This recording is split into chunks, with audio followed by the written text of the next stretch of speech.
What's up? It's your boy, Coach Rick. I got a message that I want to share with you. As I sit back and reflect, one of the things that I was thinking about is, God, where do you need me in the midst of chaos? That's what I usually would say in the midst of chaos. And that will cause me to focus more on the very thing that I've been called to than to be so worried and consumed with the thing that I'm going through. But this is what I want to share with you. Excuse the kids, but they're my babies. They're having a good time. But there's restoration after devastation. There is restoration after devastation, but you must be willing to give God glory in the midst of tribulation.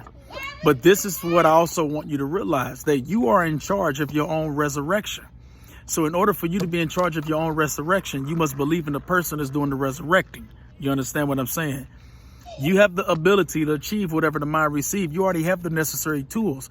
You have already been equipped. Now you just got to believe in the person that is in charge of the toolbox. Get in there, find the tool that you need, make the proper adjustment, and get the job done. And remember, there is restoration after devastation. You can do it. Pitbull behavior. Do not lose your grip. Let's get it.